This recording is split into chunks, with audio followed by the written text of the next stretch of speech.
facendo.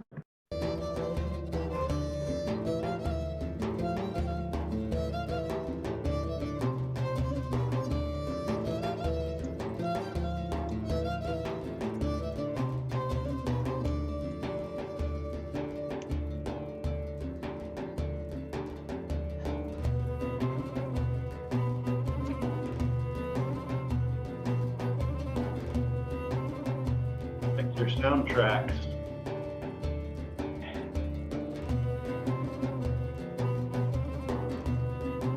It's not entirely random. There is some work going into it.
Welcome everyone. We'll wait 1 or 2 more minutes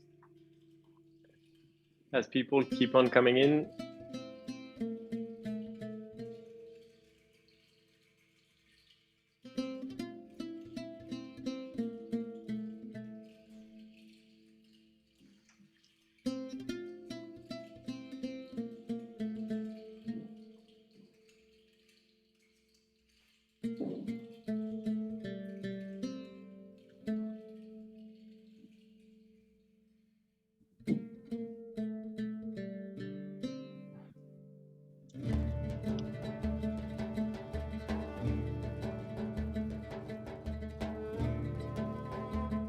Okay, we're already 89 people who have joined.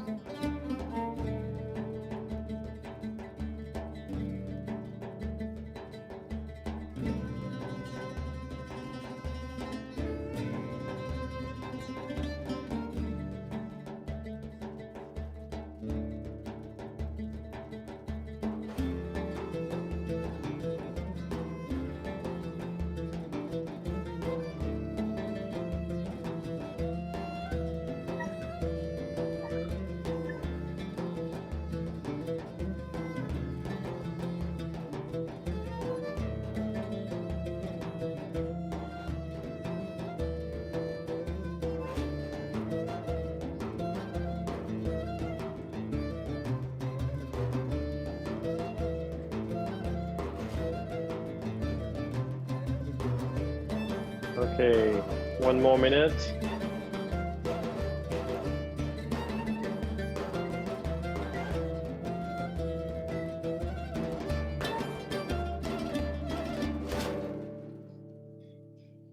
Okay, so welcome everyone. Good morning, good afternoon, or good evening, depending on where exactly you are in the world.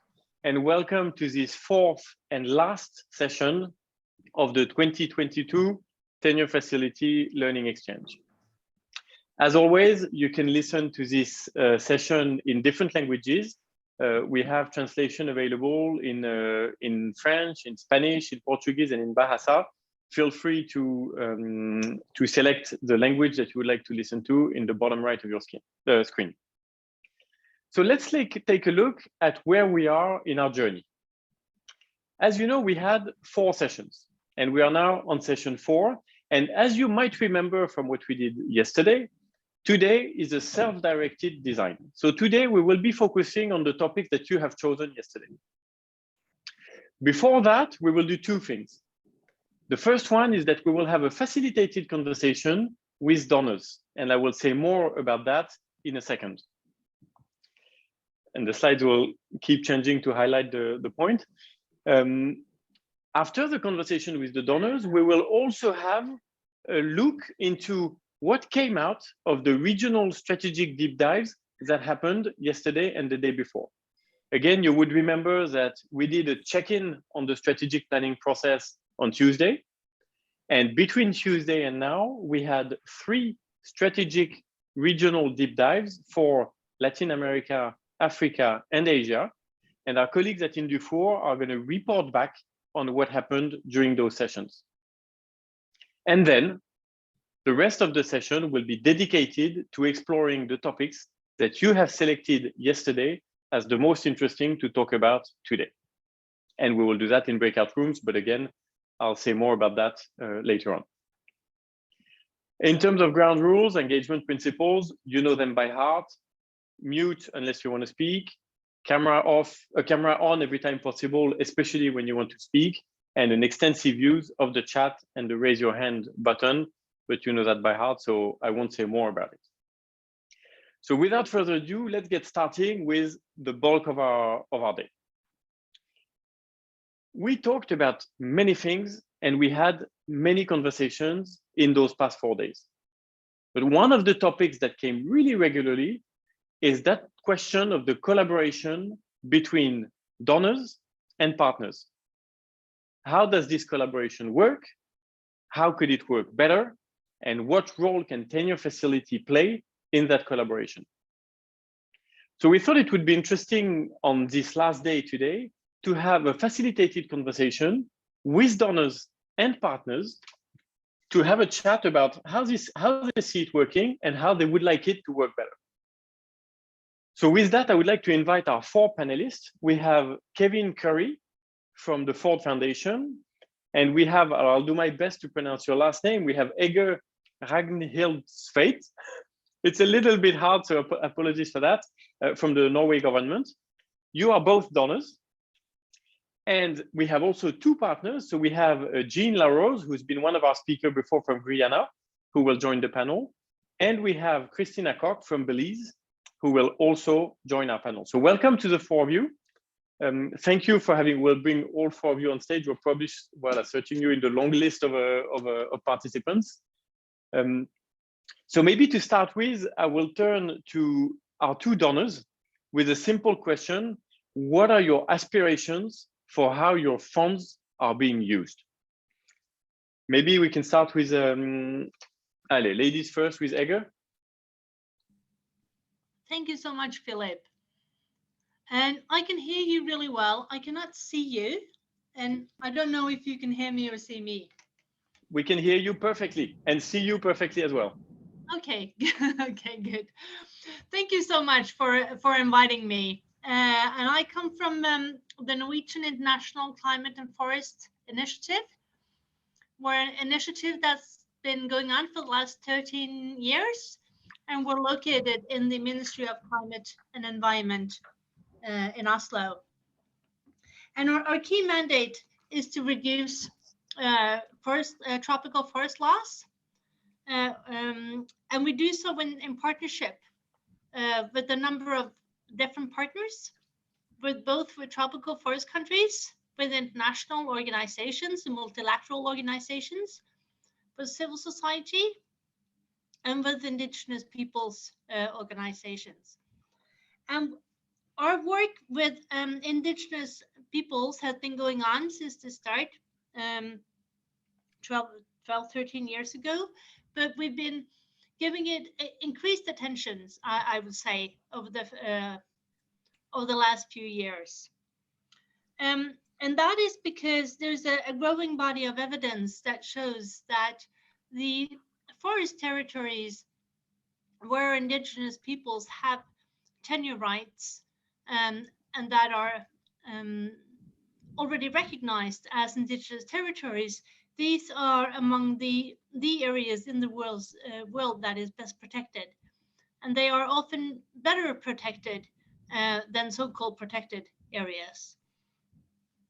So in our work which goes along many lines, I would like to highlight three strains when it comes to our pledge to work more with indigenous peoples, and that is to do financing of indigenous peoples forest stewardship through very effective channels that reach indigenous organizations and that reach indigenous communities on the ground in forest countries.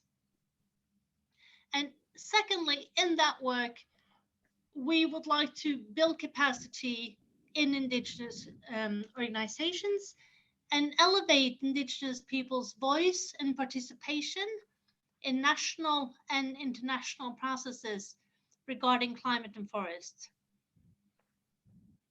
And third, we work also very closely with tropical forest countries on reducing deforestation, and we try to elevate the important role that indigenous peoples play in their countries and encourage policy reforms, more work on tenure rights and land titling and so on, where that is possible inside the national framework.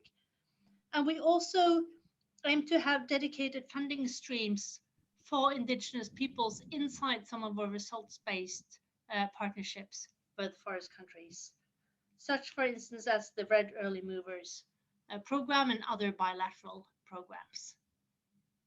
Thank you. So can I ask before we move to Kevin, concretely around those sort of three priorities or criteria that you outlined, concretely, how does that inform the way you allocate funding?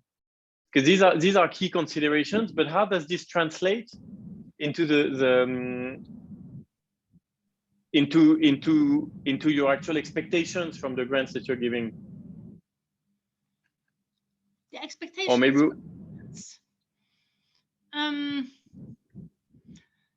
Yeah, well, a number. So our main grants go, well, we've had a big grant to tenure facility for quite a few years since the start. We also give a considerable amount of grants through civil society organizations, both based in forest countries and international organizations. And we have a special indigenous peoples program in Brazil.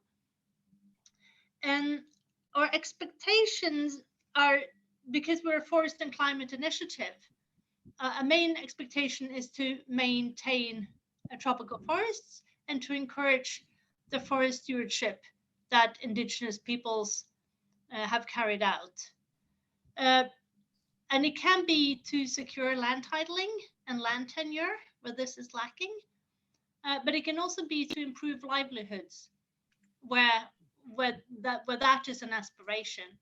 So we have some criteria that we'd like to fulfill, but we also, try to develop this in dialogue with the affected communities.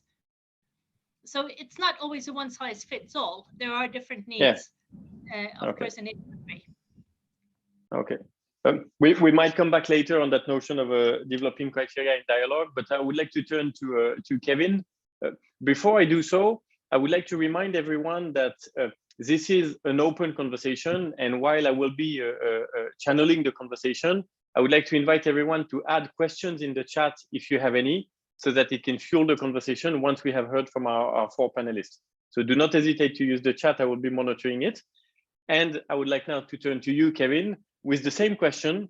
What are your aspirations for the use of your fundings? Thanks for having me here. It's nice to see so many old friends on the screen. So I'm Kevin Curry from the Ford Foundation. We're a private foundation based in the US, but with 10 offices around the world. And our mission is to reduce inequality.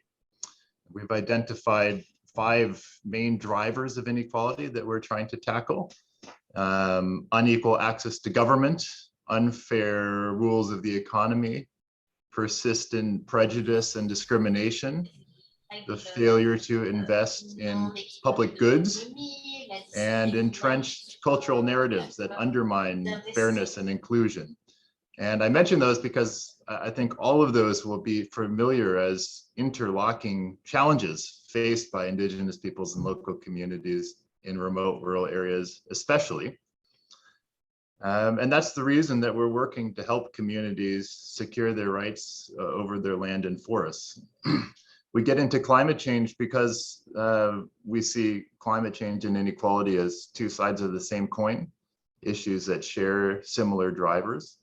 But we're working on climate change from the particular angle of helping communities secure their rights to manage their forests because of the evidence that Hege mentioned, that this is both good for reducing inequality and it's good for protecting the climate. I think the goal of our funding really is to build power, to help communities who are struggling to have their rights recognized and secure be more effective in their work to do that, and to be able to work more collaboratively and to find opportunities to be better networked to each other and to other organizations that can support their efforts.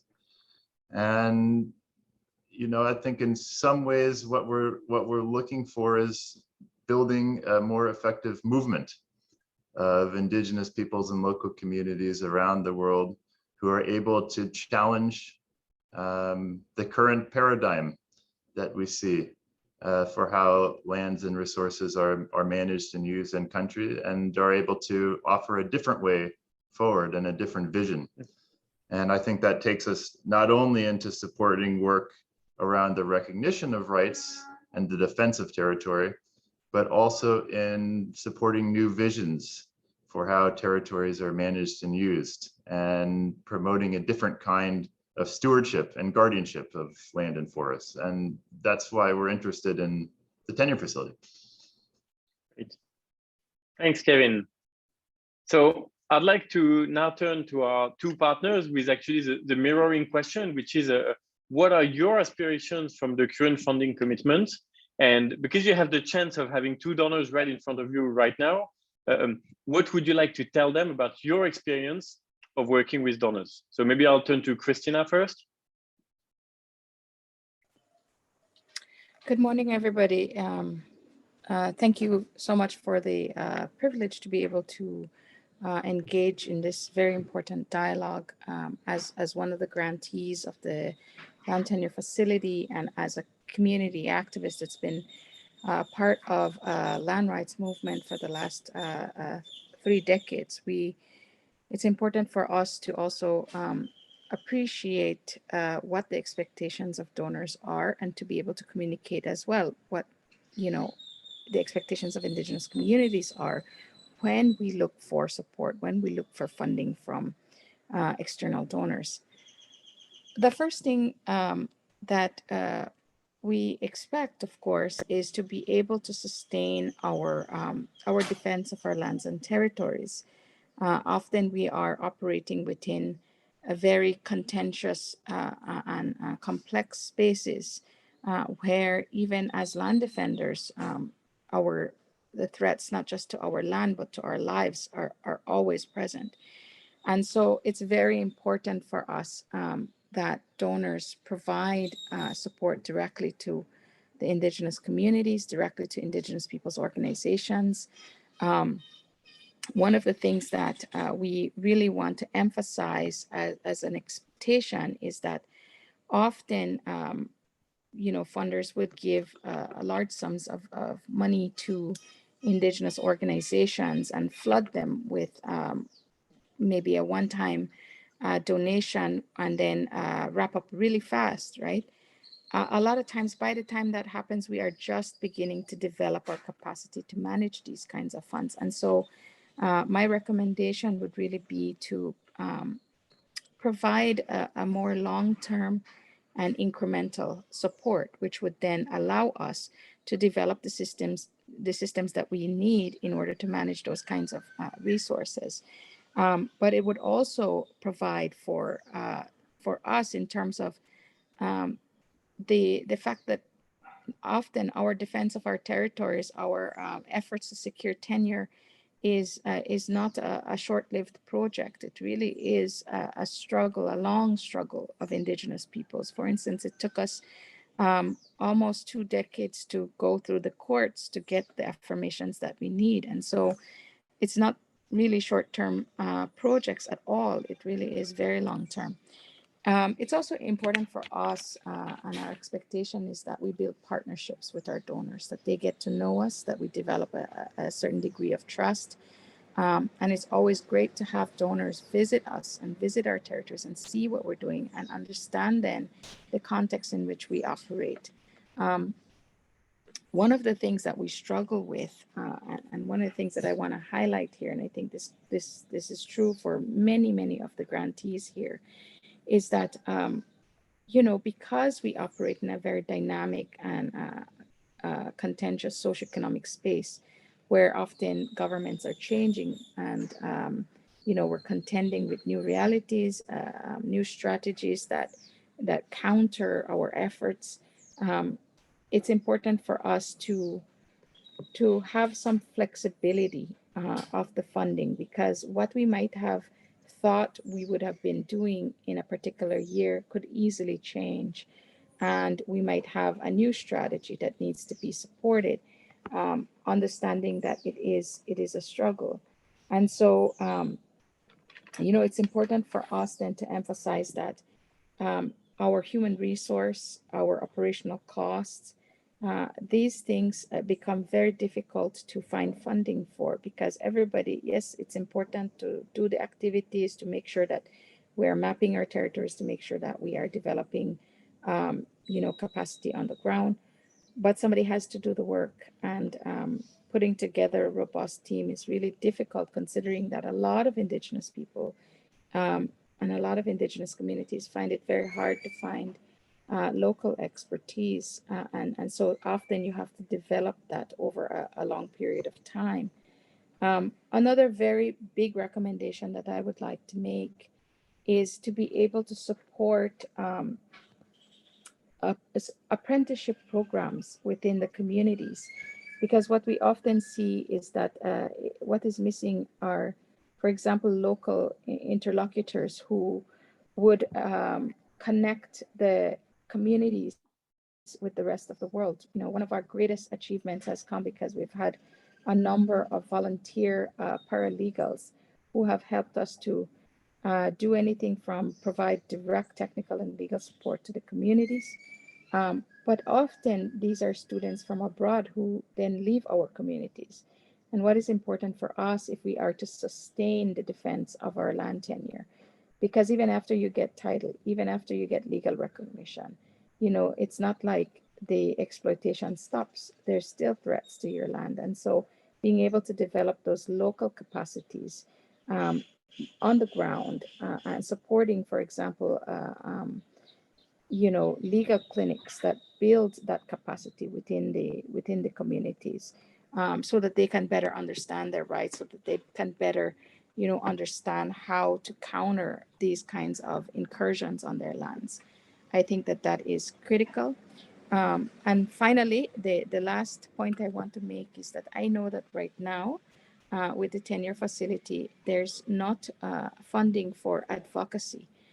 But I want to emphasize that a lot of our work, a majority of our work, is to try to influence the state to do the right things, to right the wrongs that have been done to us. And a lot of that comes from various pressure points, one of which is advocacy. And just in the last 2 weeks, for instance, as our government continues to deny the implementation of our land rights, we have had to organize several forums of advocacy that begin to penetrate the public understanding, so that the public itself can put the pressure on the governments. And so I think advocacy, as much as tenure facility can't do everything, I think it is a key element in the defense of our territory, and it continues to ring true for us here in Belize as we try our best to find new strategies to really pressure the government to implement the Maya land rights cases. And so those are the few things that I want to offer. I want to thank you for your continued support to Indigenous communities. It is so important to us. And we really appreciate your ability to come and listen to us and be open to hearing directly from us. This is really important, and it's so different from many other forums that I have been to and many other relationships that we've had with donors. I think this is really groundbreaking, and I'm really happy to see this happen. Thank you. Thank you, Christina. This was extremely rich. So I tried to take notes. I probably missed some points. I'd like to hear Kevin and Hege on how first reactions on what you just heard. I heard a few points. I heard providing more long-term and incremental support rather than investing in specific projects and then moving on. Developing partnership type of relationships where we get to know each other and get to understand the context in sort of firsthand. I heard increasing the flexibility in funding to accommodate the changes in context that may lead the community to actually implement slightly different things that initially planned. We talked about funding advocacy in the end. How do you react to all that? How does that resonate with you? Either of you, you can. Hege, you seem. Yeah, go ahead.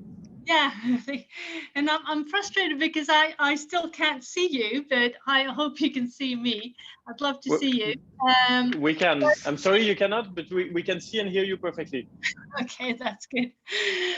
So Christina, I really like what you said, and it really resonates very well, I think, with our approach. I think, first of all, I couldn't agree more when it comes to the long-term support and how important that is. So our funding cycles in NICFI are normally 5 years.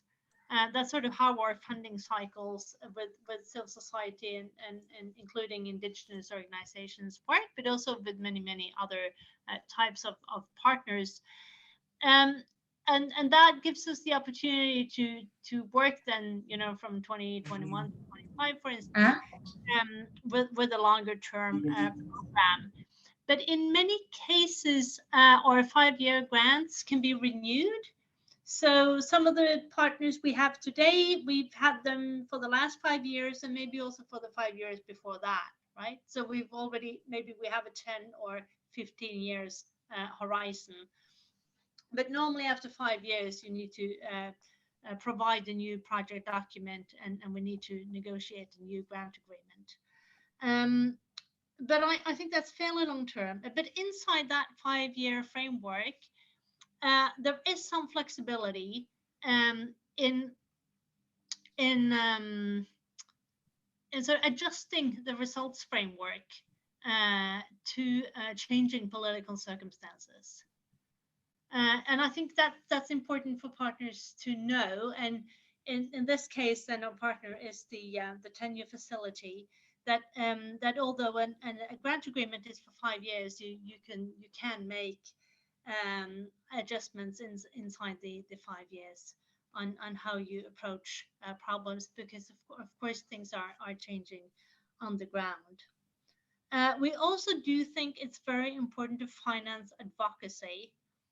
And advocacy takes many different shapes and forms. So I'd like really to have your advice on the most effective forms of advocacy in your context. We do support local advocacy as well as national and international advocacy. My impression is that we've given a lot of attention to international advocacy in international processes, and maybe often it's easy to sort of do that from if you're an international donor. And I think increasingly, at least in our funding scheme for civil society, we try to put more attention now to local advocacy or national advocacy organizations in tropical forest countries, because the changes that you need to address are often maybe even better addressed at a local or national level, where you work towards your governments and with the private sector that's active in your area. So that is, I think, a sort of a shift in trend that we've gone through from the international level, now working closer and closer at the national and local level. But we don't work in Belize, as you know, that's not one of our focal countries, but we do work with local organizations in Brazil, for instance. And apprenticeship, I think that's also that's a very, very good point. And I know there's many good stories both about teacher programs and indigenous lawyers, for instance, from several contexts where that's been very, very effective. Our mandate is to work on forest and climate, so the apprenticeship would need to be sort of in that area, but especially maybe in the development of livelihoods, I could see that there's probably ample opportunity in that area, and it might be something we need to think more about how to address. But in my previous part of my career, I've been involved in, say, indigenous teaching programs that have been fairly successful. So I know that's an effective way of building local capacity and having the sort of the translators between indigenous cultures and the sort of mainstream culture. I think thank you. Thank you, Ege. We can see at least one conversation that will need to continue after today around funding advocacy and how could it look like, what should it look like? So that's at least one conversation that can continue after that. Kevin, do you want to add anything? Of course, you don't have to, and you don't have to go point by point. It's just a holistic reaction. Well, I agree with Christina's diagnosis very much. And I just also want to point to a very interesting conversation that's happening in the chat, which I think points to a substantial gulf between the way that donors understand the world and the way that indigenous and local community organizations understand the world. And I think we have to be honest that there are two very different sets of expectations and understandings that are happening here. And I think there's a challenge ahead of us of really looking at new innovative ways of bridging the divide. And of course, donors do have expectations about financial and administrative management and requirements and systems that stem from those, which come from a sense of accountability and wanting to be able to understand how our money is being used and to be sure that it's being used in the best ways possible.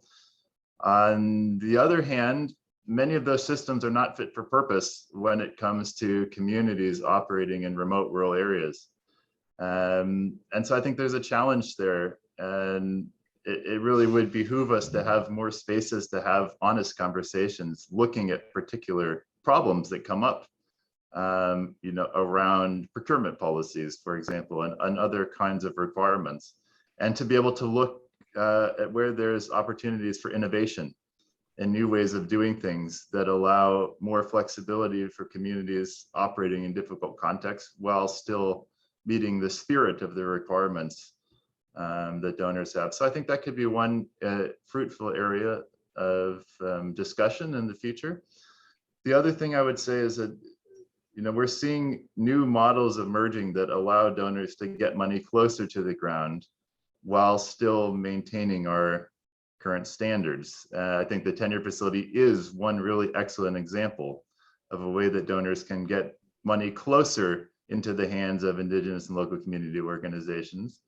I also think the emergence of locally controlled or community managed funds is a really promising avenue for donors to be able to get money closer to the ground and also to devolve some decision-making power directly to communities, while still having strong institutions that are able to comply with reporting requirements, etc. So I think this is not an impossible bind. There are creative ways around some of these gaps but it will take deliberate effort and dialogue between donors and Indigenous peoples and local community organizations to find a way forward. Thanks, Kevin. The good news is that you're talking about making more space for open and honest dialogue to create a shared understanding of each other's context and each other's constraints. The good news is that we can feel how much appetite there is on both sides for this. So it's actually relatively easy to organize. And the minute you open the door, the dialogue actually starts very naturally, as we are witnessing now. So all I can wish you is that this dialogue continues. Let's turn to Jean to have another perspective. So Jean, same question as I asked Christina. What are your aspirations for the current funding commitment? And what would you like to tell donors while you have them in front of you? All right, thank you very much. And I too have found the past 3 days, and we're into the 4th day now, of discussions, interactions, very, very useful, and with very good recommendations, suggestions, insights to take along with us as to how we may be able to do certain things, but also how we'll be able to work with our funding partners as well.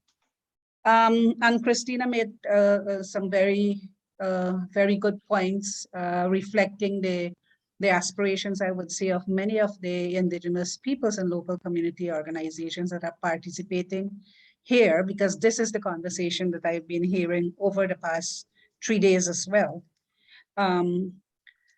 I'd like to expand a little bit on the aspect of advocacy, and from the Guyana standpoint where I am, I think it's very important from the community level. It's also important from the national level. For example, our communities are engaged in mapping of their territories, what is on the land. And they are coming up with very, very valuable information. How do they use that information? How do they take that information and turn it into a conversation to talk at the national level for protection of the environment, for protection of Indigenous people's rights? How do they link that to international standards, international scenarios? In fact, how do they understand what international scenarios are that could apply to the information that they themselves have been able to put together, right? So that's advocacy from the community standpoint. From the national standpoint, there is need for a lot more interaction of Indigenous communities with national governments, with agencies. Many of them go into a community, pay very short visits. They're on guided tours. They do not understand what is happening in the community itself. And the only way this can happen is for the Indigenous peoples themselves to be able to have a conversation, not a 2-hour visit, not a 4-hour visit, but have conversations with policymakers so that they understand what the things that are important to the communities, but also how they would want to have their systems developed, whether it's their land management planning, whether it's their incorporation of their governance system within a local system, within a regional system, within a national system. How can they be able to put that? How can they fashion national budgets that are taking place to account for titling and demarcation of Indigenous people's land? How they can they participate to account for education that fits the community's needs? How can they participate in and influence decisions on health and so many areas? So this is by talking directly by making recommendations either verbally or in written forms. This is very important for Indigenous communities to be able to do this. We're talking influencing policy, we're talking legislative changes to take into account what is happening. These are very important. Christina talked about flexibility, and I'd like to also touch on that a bit in terms of, and we've seen recently what has happened with COVID. We've seen what has been happening with climate change, whether it's drought or flooding that have taking place on Indigenous peoples' lands in their territories, and how these have impacted on Indigenous communities in the sense of what would be the priority in those instances. And sometimes because a focus has to be shifted to surviving, to eking out livelihoods, and so other key areas that are also very important have to be put on the back burner, have to be shelved, and may not happen within a specific time frame that we expect results to be out, especially when we're bound by time frames within projects. So in terms of flexibility, that's very, very important, but also flexibility in terms of the issues being treated, being dealt with. Situations may change over a 2-year period, over a 4-year period, over a 5-year period. And therefore, how do we change our strategies to cater for changes, whether it's in the political scenario, whether it's in the economic scenario, or whatever? How do we cater for that? So this brings me to the point of the need to be in constant dialogue with funders, with funding agencies, with funders and funding agencies to be able to visit our communities as well, to visit it with us, to sleep in our hammocks, to eat our food, to understand what it means to have food on a daily basis, to understand what it means getting to school on a daily basis, and to understand why, when we put forward certain line of actions, those are important to the communities. So I would say this is another aspect that would be very important. And then finally, in terms of bilateral discussions with governments, sometimes we do hear that your country is a sovereign country and we cannot touch certain issues with government. But there needs to be safeguards built into funding so that these can be invoked to recognize that our countries are talking about climate change. When they're talking about climate change, it's not in isolation. We're talking about the people. We're talking about the people's land, and in fact, we are the ones who would most suffer negatively from some of these implications. If we're talking about economic development, road building, and infrastructure development, we're talking about Indigenous peoples being affected, and all of these have bilateral, multilateral funding going to our governments. How do we have safeguards built into this? And how do Indigenous peoples get to influence what may happen in relation to protection of their rights? So those are some of the things that I wanted to touch on as well. Thank you very much, Jean. So that point of the deep mutual understanding, and Jean, you talked about you both mentioned it, but Jean, you just talked about experiencing the ways of living, the ways of being, the ways of seeing the world. And this is a point that comes a lot in the chat as well, that potential gap in understanding of each other's context. How would you imagine, could you imagine some ways of trying to close that gap, to address that gap? And would you be looking towards Tenure Facility to help with that? And if yes, in what way? Well, Tenure, if I'm to answer this, yes. This was more for the donor, but if you have ideas, go ahead. Okay, yeah. Okay. If you have, honestly, I was thinking of directing it to Kevin and Hege, but if you have ideas, go ahead. Huh? All right. When I'm talking, just very briefly, hopefully, when I'm talking of some of these issues, Tenure Facility has addressed some of this, and they are on the ground in some regards. But it applies to, for us, it applies to whoever is working within Indigenous communities. So I leave it at that. Yeah. I would love to respond to that issue, yeah, Phil. Go ahead. If I may.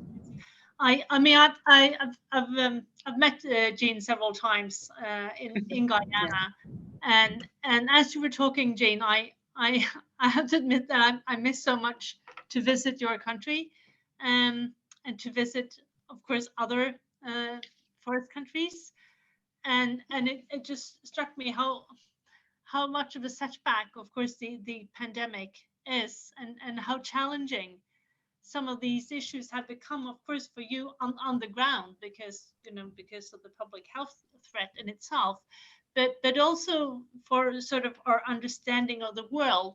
And I'll use my own experiences in Guyana then as an example, because one thing is to read documents, project documents, and reports, right? And you understand a certain part of the world from doing that, and then you can talk with government advisors and so on phone calls, or with indigenous organizations on Teams or Zoom.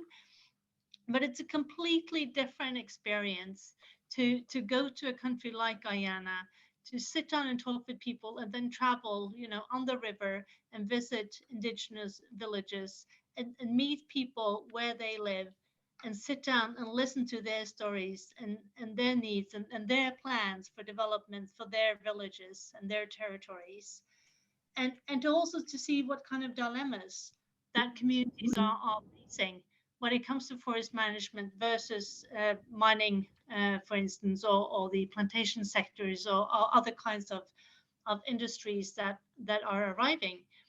And at least for me, and I have a background as an anthropologist, we tend to learn by visiting people in the field, and understanding their worldview from learning directly from people. And of course, for the last 2 years, we haven't really had that. We've read, documents. So of course, I think we all are really looking forward to the world opening up again, and allowing us to meet in person, and to learn from each other in a completely different way. And Ege, would you say that this is I mean, outside of a COVID, which sorry, go ahead. Yeah, well, it is important, because it's sort of like other people cannot curate a story for you. Sometimes you need a story and an experience. You need to have it directly delivered from people who are really affected by this or that development, and that's when you can act on it. And one thing I wanted to ask, because when I listen to Jean and Christina, I hear that this is something that's really important, and I sort of implicitly hear that this is something that should be developed. And when I hear your answer, I seem to hear that this is something you already find natural, and outside of the COVID context, this is already something that you would do. So I was wondering, is that something that you think should be developed? And if yes, do you have ideas about how it could be done? Because I sort of understood indirectly that we could go a lot further in that from Christina and Jean. Yes, of course, we could do more field visits, right? After, when COVID is finally over, and we're allowed to visit each other again, then I think it would be very helpful if the Tenner facility, for instance, helps design field visits to indigenous communities, because I think part of what is also addressed in the chat has to do with how programs are designed, how they're set up, how they're designed, and then of course how they're implemented. And it's easier to make those corrections and adjustments not in an Oslo or Stockholm office, but if we're actually sit down together in villages, or in more field-based offices together. Thank you. Great, thank you very much. That's a great potential recommendation, is to try and move those visits as early as possible, so that the design of the program is sort of grounded in a deeper mutual understanding. Kevin, we're nearly running out of time. Is there anything you'd like to add on how to bridge that potential gap in mutual understanding and contextual awareness? Yeah, well, thank you, Jean and Christina, for really excellent suggestions. And I also hope people can see what Anne-Sophie and Jeff and Penny and Kundan and Jim have put in the chat, because I think there's a lot of really concrete ideas there as well. And I agree that the Tenner facility is a really interesting case to consider. The barriers, and gaps between what donors need and what communities are able to deliver. And I hope that we're able to learn from the experience of the tenure facility and also from the innovations that the tenure facility has adopted and how to kind of close some of those divides.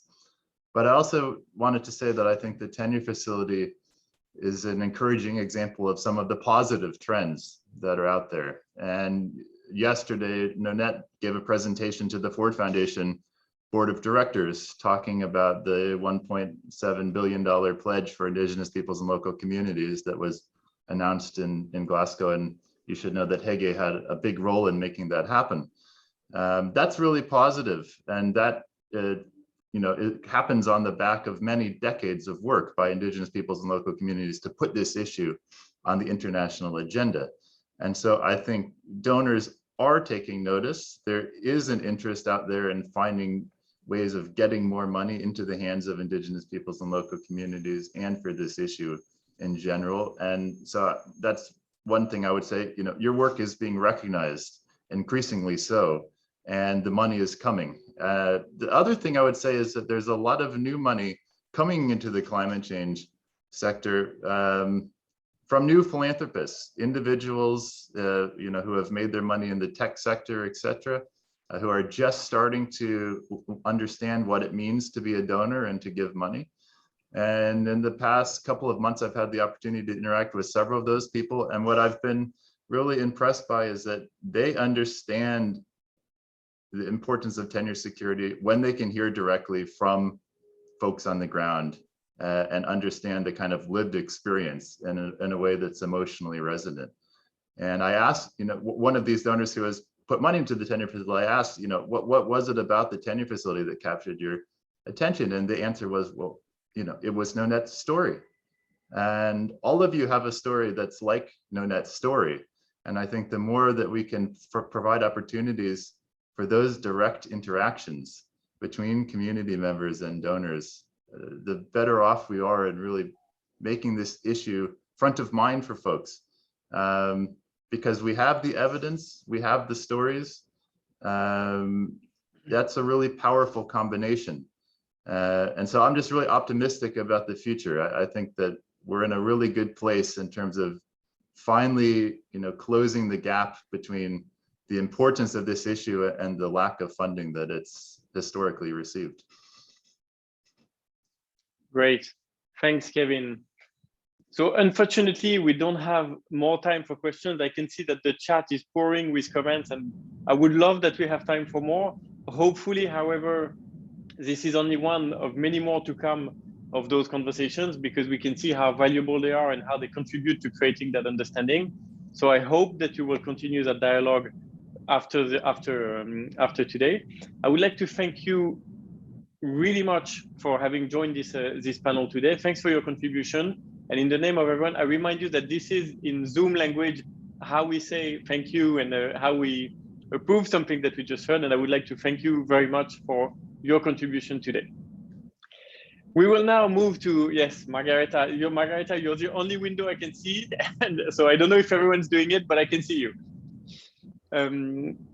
We will now move to the next session of our agenda today, which is around a report back on the discussions that took place this week around the strategic plan. And Eliana will walk us through how we're going to do that now.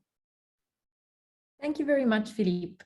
So yes, as you were saying, we will now have the session where we will talk about the strategic deep dives that we managed to have together with all the tenure facility partner organizations.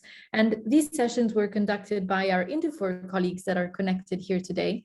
And we had these sessions yesterday and the day before with all the three regions. So with Latin America, with Asia, and with Africa.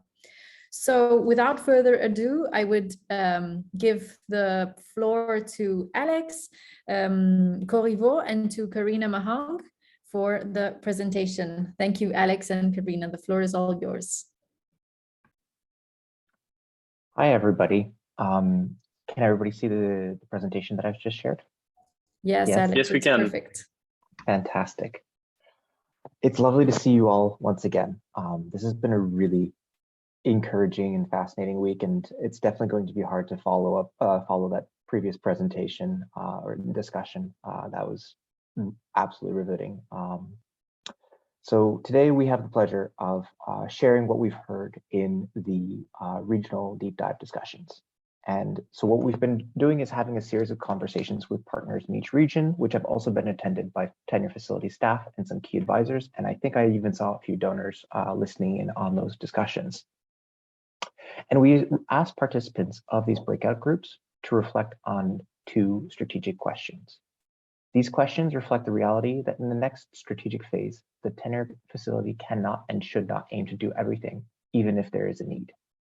And each area of focus will require distinct skill sets, organizational designs, and ways of working, including how projects are sourced and supported over time. And to be clear, no decisions were made in the past few days. What you have shared will be used to inform the discussions with the tenure facility's senior management team and the board and some other stakeholders over the coming months as the strategic plan for 2023 to 2028 begins to take form.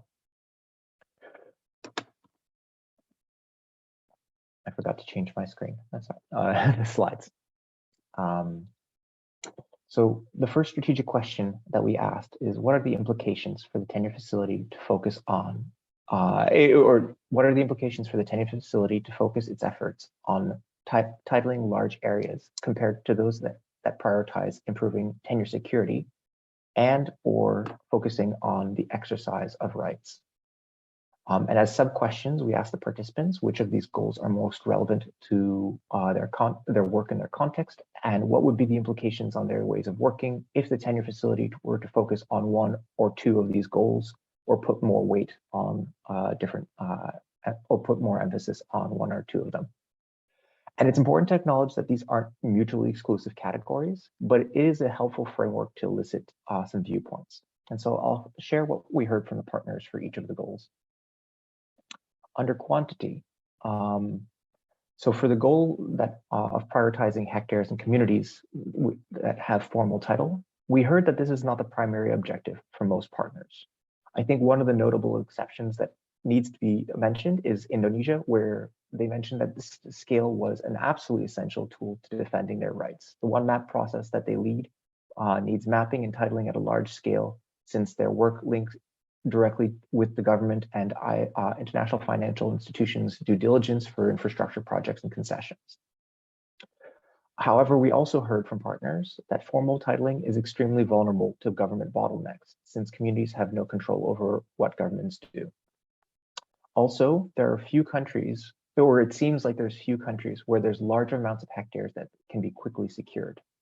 And where there is a potential for large-scale titling, the political conditions are not necessarily right at this moment in time. We also heard that this goal may be more relevant to donors who need to track global progress on this issue than for partners. And some of the implications for the ways of working that we heard from participants include that it might be important to prepare the ground in high potential countries in anticipation of shifts so that windows of opportunities can be quickly seized upon. And this would include proactive engagement with international financial institutions who can influence policies in ways that civil society alone cannot. We also heard that advocacy and strategic communications needs to be an essential part of the toolkit to make the push towards scale. And finally, there's multiple more implications, but the ones that we're sharing today are focus on this goal may also require the tenure facility to engage more proactively within countries and invest in building relationships with stakeholders in government, in civil society, and with donors and international financial institutions. For the second potential goal, the security of tenure, this was the primary goal expressed by most partners, since it is essential to Indigenous peoples and local communities' self-determination. And we heard that security of tenure comes from strong governance, effective dispute resolution, monitoring, legal defense, natural resource management, and sustainable livelihoods. We also heard a bit of emphasis on the importance of investing in cultural resilience as an essential foundation to secure tenure and to create vibrant communities. And in many situations, we heard that progress to secure tenure can be made without governments and can strengthen Indigenous peoples and locals communities' abilities to organize and put pressure on governments, which could create the enabling conditions for scale. We also heard that women, youth, and other equity issues need to play essential roles in advancing, securing, and exercising rights. And some of the implications that we heard for their ways of working would be the focus on quality may require partners to work with fewer communities over longer periods of time. That changes to perceptions in security of tenure are often incremental, and that security of tenure means different things to different people. So an emphasis on this would maybe require the monitoring and evaluation system to be adapted to capture sort of these different nuances while still being able to tell a global story. We heard that there may be some different alternative ways to conceptualize scale beyond hectares, the number of hectares that are secured, and that strategic and effective partnerships with other organizations that can bring complementary expertise and financing will be critical to the success, but will also add complexities that may increase risks for operationalizing those relationships. And then the last potential goal is the exercise of rights and building sustainable livelihoods. And here we heard that the exercise of rights typically flows from formal recognition and several dimensions of quality of rights. But title and institutions alone can't ensure long-term security of tenure without sustainable livelihoods and poverty reduction. We heard that efforts to build and strengthen Indigenous livelihoods must be founded on Indigenous values and especially center women and youth in these communities. And that there are important challenges to scale to consider because priorities vary within and between communities, but also viable economic opportunities are often context specific, and the laws and regulations are also sector specific. So focusing on specific livelihoods will require really, or specific types of economic activities will require specialized expertise and skill sets for the different types of projects.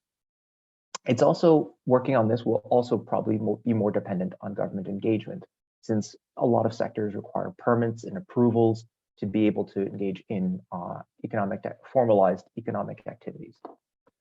And what we heard in terms of implications for ways of working is that these projects are probably often higher risk because they require more intelligence, specialized skills, are often higher cost, and require targeted capacity building. They also require predictable long-term engagements.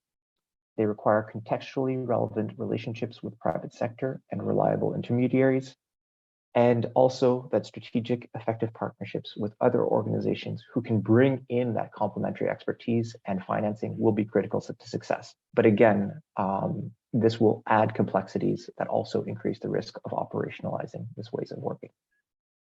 I'm going to now hand it over to Karina, who will explore the other. Thank you so much, Alex. And thank you to those who have been dropping additional comments and color to the highlights that Alex provided for question 1. And we certainly encourage you all to continue doing that as we provide the report out for question 2.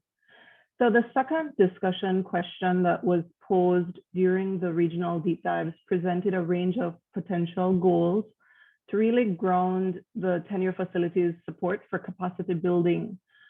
This focus area is reflective of the message that we heard loud and clear during the consultations, that the facility needs to invest in the capacity of partners. However, questions remained around what kind of capacity building and how we're defining the goal or goals around capacity building. The next slide. During the discussions, the first goal of capacity building by the TF that we focused on was around partners directly accessing resources from other funders. Across all 3 regions, this was rarely cited as the primary or most urgent objective. It was often mentioned as a secondary objective that could come out of improved governance and accountability of IPLC's institutions. However, this was not relevant at all for many partners, especially those who are part of formally recognized governance institutions and smaller organizations. This objective may be most relevant in countries and regions where IPLC trust funds have been established or are being established. In terms of implications for ways of working, a couple of different points that were emphasized by partners include the tenure facility phasing itself out, which requires clear criteria for when the TF should withdraw, and also would require efforts by the facility to match partners that have been vetted for their good performance and funders who have aligned values. And that a primary focus on this goal could leave out some partners due to organizational size, legal constraints, or mandates. The second goal, and next slide, that we focused on was around improving governance and accountability of IPLC institutions. Now, this was mentioned the most often as the primary goal, essential to IPLC's autonomy and self-determination everywhere. This was seen as essential for strengthening the legitimacy of IPLC institutions for their own members and constituents, and to proving to governments that IPLCs can manage their lands and resources. Convincing officials requires good communications and advocacy and sustained engagement with government officials at all levels.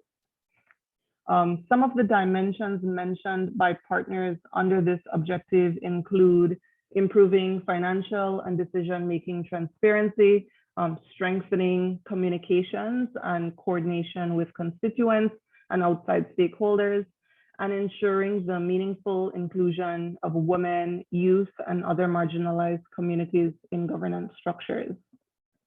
In terms of implications for ways of working that emerged, they included building and strengthening institutions take sustained engagement over time, especially if there is an emphasis on equity and ensuring that women, youth, and other marginalized communities are able to participate in governance institutions. And that there's also a need to ensure that these institutions are able to retain the people who are trained, but also to ensure that that knowledge becomes institutionalized rather than personalized. And then from a learning and sharing perspective, there's really a tremendous role for strengthening mutual learning between institutions here within and between countries. The third goal of capacity that was explored focused on improving IPLC's quality and their exercise of rights. And many partners cited this as a primary or close secondary objective. In some cases, quality and exercise of rights still requires informing communities and government officials about the laws and international instruments and how to use them. Strengthening capacities to exercise rights must also encourage the imagining and creating of economies that are founded on indigenous principles. And in many ways, this also flows from the previous goal around improved governance and accountability, since once communities have legalized rights, they will need to have robust institutions in order to develop sustainable livelihoods, businesses, and financial institutions, create and implement resource management plans, and to also enter into negotiations with government and the private sector. And then in terms of implications for ways of working, some themes that emerge included that it's especially important for projects to focus on women as those who are already innovating new economic opportunities based on indigenous principles.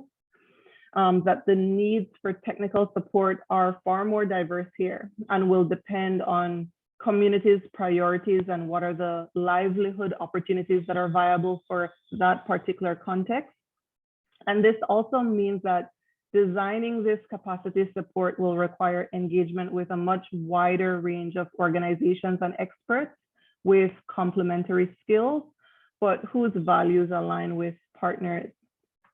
Other notable contributions really included observations that capacity building is not a one-way top-down initiative, but that partners can also build a capacity of the tenure facility and other institutions positioned to provide capacity building support. As these insights demonstrate, these were really rich and grounding discussions that give us all, but especially the tenure facility, a great deal to consider as it maps out its new strategic plan over the coming months. We ask that if you have any clarifying questions or additional comments related to the discussion questions or the strategic planning process, that you kindly add those to the discussion section of the virtual collaboration platform we've all been using, or to leave comments in the Zoom chat for us to follow up on them. And finally, a huge thank you again to all the partners and the tenure facility staff and key advisors that participated in the regional deep dives and who continue to journey with us through this process of reflection and visioning. So back to you, Philippe. Thank you, Karina, and thank you, Alex, as well. Thank you actually to all Indufor colleagues that we've been working very close by with for these very, very intense days. And thank you for this summary that you've made. So now actually we will move on to the next part of this learning exchange.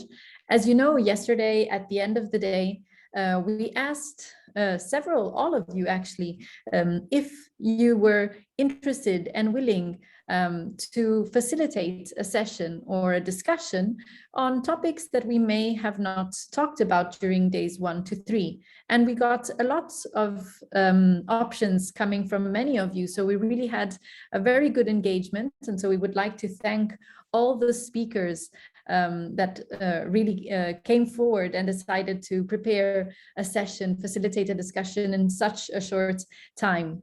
So I would kindly ask my colleagues to show the slide of which are the presentations that we will be listening to today.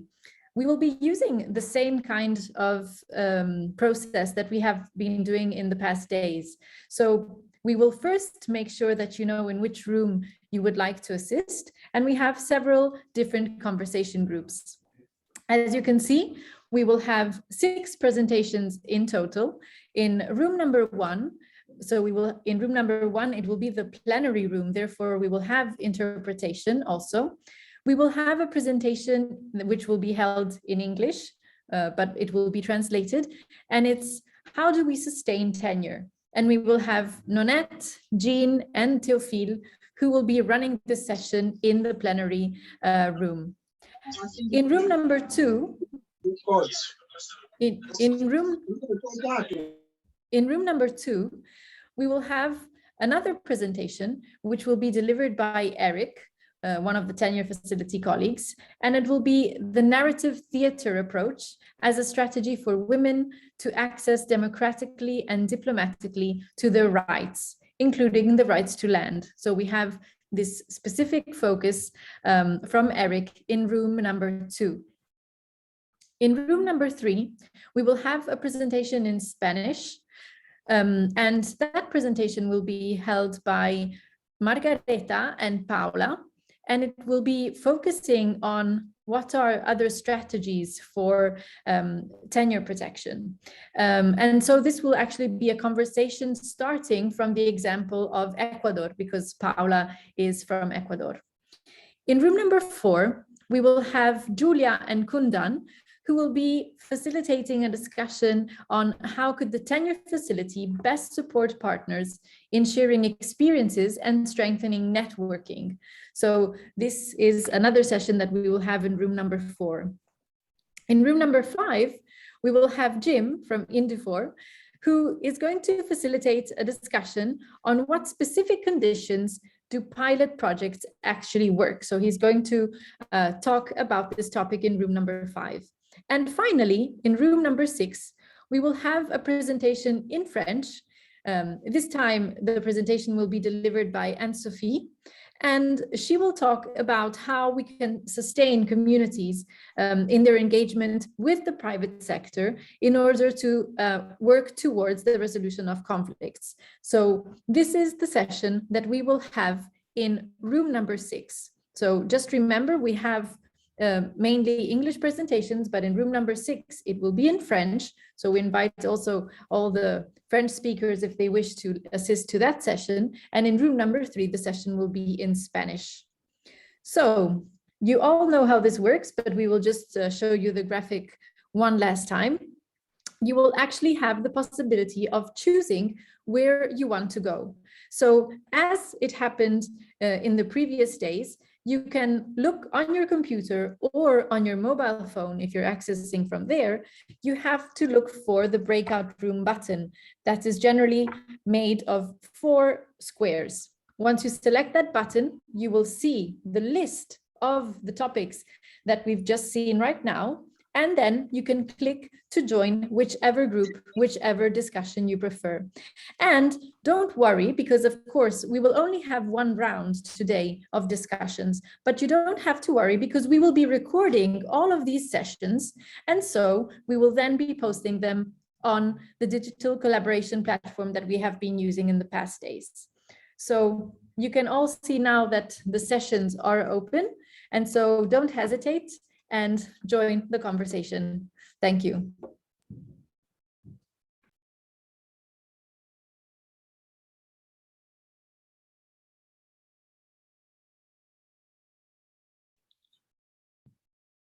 Okay, so as Eliana said, over here, we are going to have a facilitated discussion on how to sustain tenure by Nonette Royo, Jean LaRose, with contributions of Théophile Gattaf. So let's just wait half a minute so that the other people manage to reach their groups that they're willing to join, and then we start.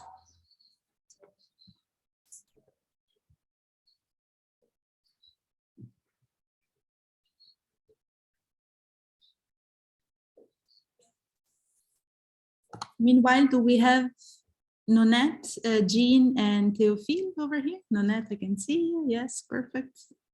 Oops. Okay, we got somebody. Let me remove this. Okay, good. I managed to remove some random screen sharing. Okay, I will share my screen now then. Okay, off we go then. Please, Nonette, Jean, and Théophile. Thank you. Thank you. We yesterday really had some kind of convergence in thinking, very practically me and Jean and Théophile. And Théophile, will you speak in French, right? About how do we effectively link what the tenure facility does with what is being done by Indigenous peoples and their initiatives to sustain tenure. And I would first like to, this session would just be sharing, but first I would like Jean and Théophile with me to begin to share what was it that we were thinking when we were looking and we were talking about this particular topic. Jean, can I ask you to first share, and then I will follow. And Théophile? Thank you, Nonette, and thank you everyone for joining. For me, it was more to have a conversation, to hear more from you. I'm no expert in the issue, the topic of what happens next and how they do. So for me, it was more, let's talk, let's hear what your opinions are, let's hear each other's opinion, including mine. And we can have a good conversation out of that. Several, as you heard in the summaries as well, several issues were thrown out. You had the issue of more work with women, more work with youths. How do Indigenous people self-manage funds? and resources after they have titling, what the issue of livelihoods came up and so forth. And for me, it was all of these and wanting to hear experiences from other or how people are thinking as well. So for me, that's kind of like why I suggested we have this conversation. Thank you, Jean. So Teofil is not here, so let's just the two of us, yeah? And then I will really solicit ideas, insights, reflections from the members of the people who are in this group, and which I think that we are many. We're very many. So I would like not to miss the opportunity. What I was thinking is three things. One, this work of tenure is, as we know, very complex, has started way before the tenure facility started, and is going to continue. And this is what we have been hearing. Now, the tenure facility's term is just new. We were just here 5 years ago. And then we have been thinking about the design of the tenure facility, that it is an institution that finances directly the work of tenure in the places where indigenous peoples and local communities are already able to create some mileage in getting some laws in place, some opportunities in decisions of courts and policies and regulations, and they're organized. And they have now decided to pursue the cases of pursue the opportunity of ensuring that their tenure is secure. And this is an ongoing work in mapping and documentation, building evidence, and verification and registration. Now, that process generally takes a long time. It's political, but also because it's political, it's risky, but at the same time, it is so opportunistic when the doors are open. So the work that involves what the tenure facility does now in providing finance also requires active thinking into how the indigenous organizations are thinking about sustaining this effort, which may not necessarily get titles at the end of 3 years, 4 years, 6 years, or may get title during those years, but needs to, as we have heard in this exercise, continue supporting the work of strengthening and reorganizing and remembering what the values are of the indigenous peoples as regards to the community, nature, forests, economic independence, sustainability, and intergenerational support, intergenerational sustainability. So I've written a few things here that I'm hoping so that's one area. And then the timeline is that we need to think about this now so that we can structure the way we would respond to in partnership and how we do the work with the idea of ensuring that indigenous peoples initiatives now will get the full support and complete, in a sense of its completeness, to sustain this tenure work.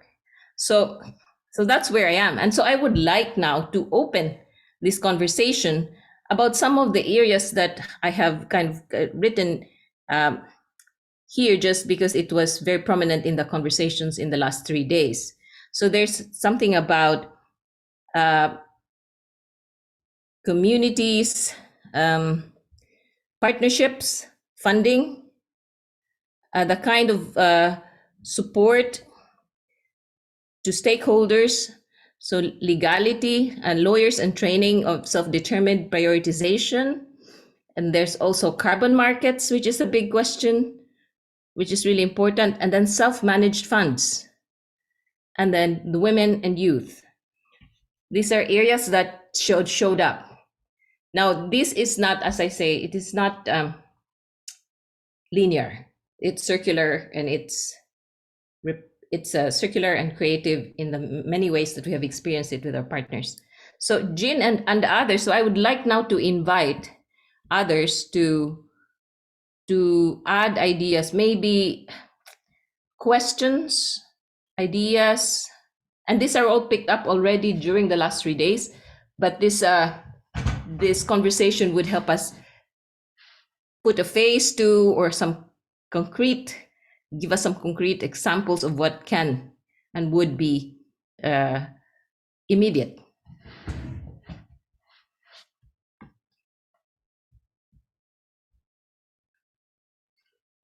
I would like to be able to see the screen, so.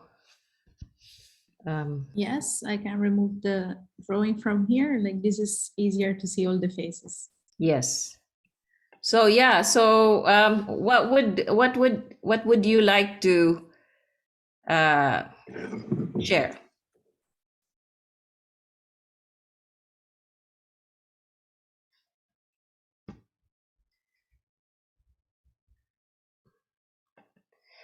This is also within the context of,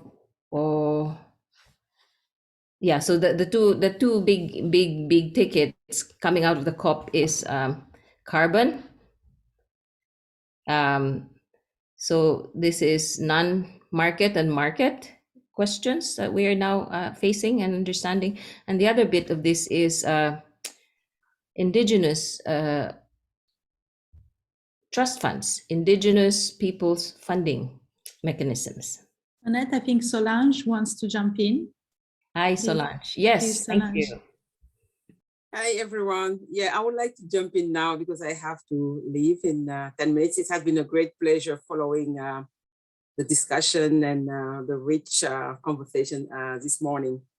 And just wanted to build on what Nonette was giving as a big picture on how to sustain tenure. And based on experience, I would just say, well, there's no one size fits all, right? Because there are so many different options for securing. And it's, okay, how do we make sure that those options are documented and showcased? What are the different options for securing tenure right that exist?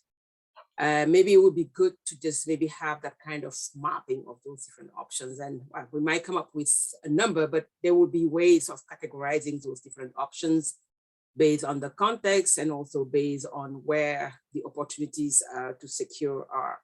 So meaning that, securing also comes with opportunities on the ground. And there are so many out there that maybe we have not been able to tap in all.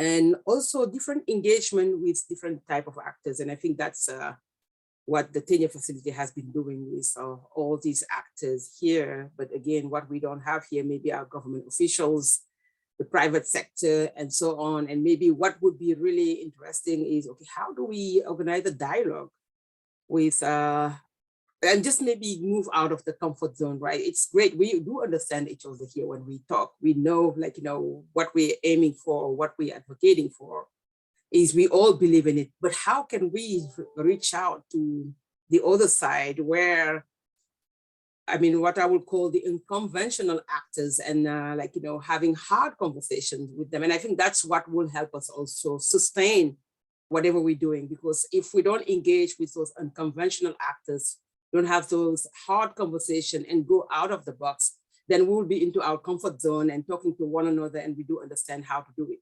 But that's another aspect. And I wanted to also talk about advocacy, how it's a process, and it does take time to really advocate for something and get results.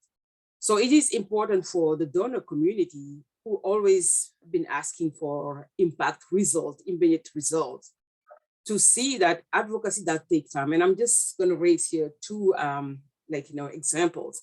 For example, at RRI, we have been involved in the Liberia land reform process since 2008, but it took almost 10 years to get into the land rights, law. But it required a lot of strength to pull. Let's take also the DRC. We have been involved since 2009-10, but it's only in December 2021 that they adopted a new land policy. So let's see even how they will go into adopting a new law, how long it will take. Just to show that, to sustain tenure also, we need to really be resilient and keep on engaging and not always looking for impacts, direct impact or immediate impact. And last thing that I would like to share is the importance, although we have been talking a lot about doing work on the ground, but the connections between the global, the national, and the local, how do we build the bridges? And there are different ways of building bridges to that. How can we come up with strategic analysis that could really feed into the advocacy on the ground for informed advocacy? And also, how do we actually those analysis, how do we build the analysis from the ground? And I think this kind of the bottom-up approach is really important to put in place. And last, yes, Nonette, you mentioned the IP-led fund. And I think, yes, there are many opportunities out there. And I think the more we get that, the better. We know that Amman has its national fund. We know, for example, in Mesoamerica, AMPB has developed their regional fund. So how can we multiply these national and regional funds and make sure that also there is a connection with the international funds and so on. So just wanted to share that, and also to say it has been great to be part of this event. And yeah, thank you very much for giving me the floor. Thank you so much, Solange. Yeah, those are really good, very good points. And who else would like to pick up? Those are really, you addressed essentially what I'm hoping would be kind of eventually later we can be scoring about what's really important, what we can prioritize. Because there's so much in just in what we have harvested the last 3 days. Yes, there are lots of follow-up.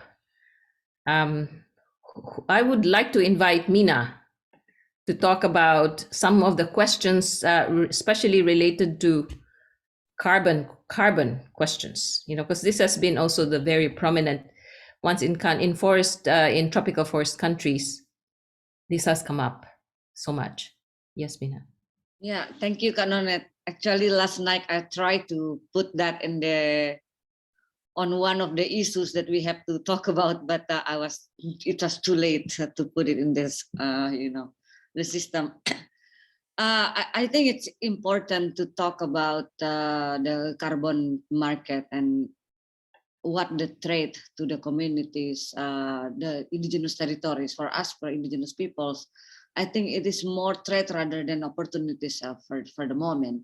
Yeah, because for Indonesia, for example, with the uncertainty of the legal rights to our land and territories, we don't see that the carbon market will be able to help communities or to bring a better future for the communities.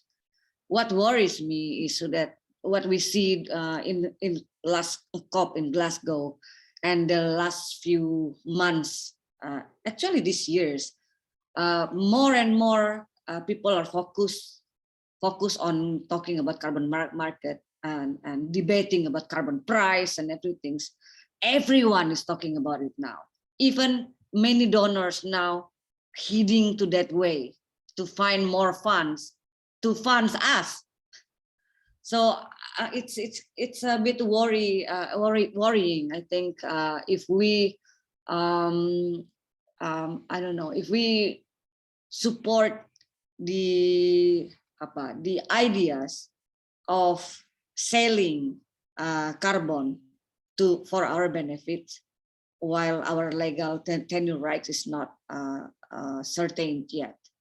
And I think we need to, I think that is one topic that we really need to discuss, because many of communities also start being divided now, because some think that this is opportunities, other things that this is threat. In the future, I think this will be really more threat, I think, because the first about legality, second, the community will be divided, and other reasons is because we don't understand the system.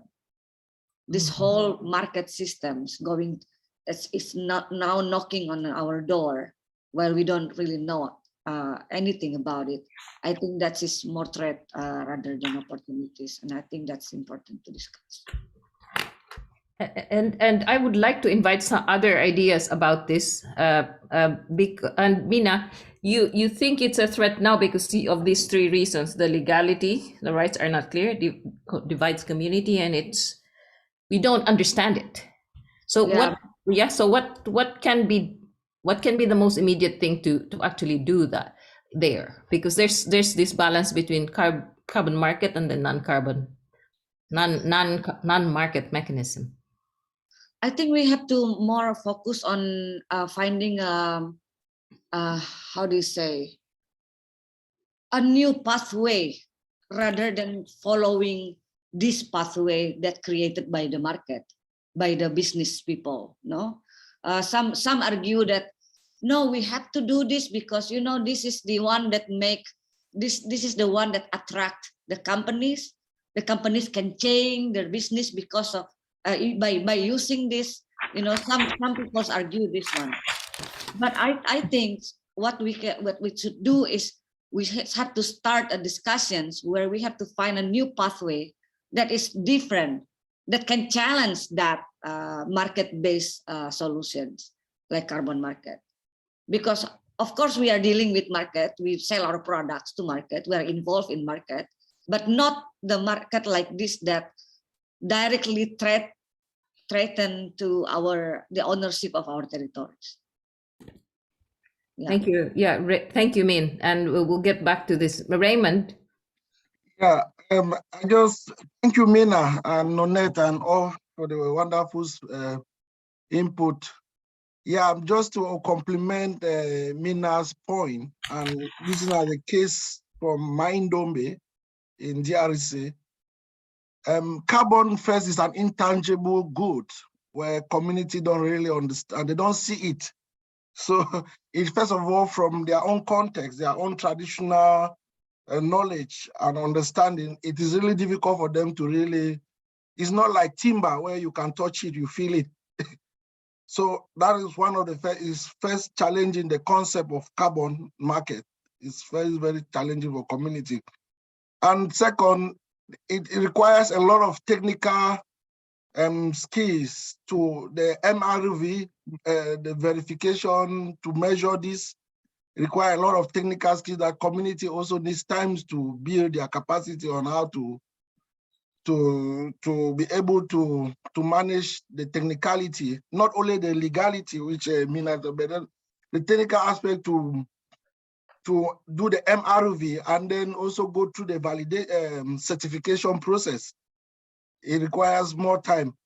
And I think the most important thing here is how do we balance the market solution and other solution, and particularly what are the non-carbon benefits or non-carbon benefit or non-market benefits that are associated to the carbon? How does that really interest community? Does that really benefit communities?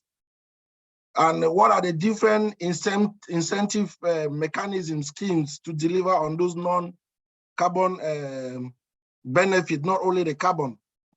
So those are things that are really, from my experience in the Congo, that community are more interested in those non-carbon benefit, because first the carbon market, the price, as Nina said, it also will create fragmentation in community, because when you bring money directly to communities, then the power relation, or you might create some level of inequalities. So the social community embeddedness is really important to take into consideration when considering these different market-based instruments. Thank you. Can I ask anyone who is pro or has studied the market solutions? We are not making judgments. We're just really trying to understand what this is, and that maybe that would be one of those things that Mina said is we have to start discussion on this, just on the angle of the donors, especially from Hage's point of view. This is one of the areas that NORAD is asking some of the partners to really think about what about market with private sector and government combining together, where they pay their carbon footprint, but they also encourage and finance government to focus on this, offsetting, on adding more incentives to create these programs. So yes, so anyone having ideas about this would be good, because then I would also like to ask, just as a hands, do we in this group, do we know? Do we have sufficient information? Is this something that is always in the ambit of a circle of people that are very, very either technical and or financially involved only? Nanette, let me also add one question from Iliana that she wrote in the chat, and she apologized because she's in the field and has bad connection. So her question is, I wonder what's the perspective on existing safeguard systems in place, and whether this system will be enough to protect against these threats. If there is anything that we could do to strengthen this, because she agrees that we need more and better understanding, but that would be enough to protect territorial rights. So it adds to your question, I believe.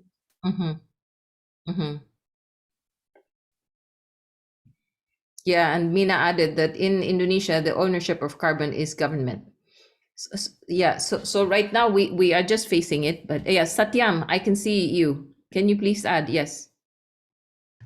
Yeah, hi, I'm from India. So I just want to share about what is happening in India, because see, the safeguarding acts legislations are being amended, and the frequency of amendments in various legislations are so fast, so rapid.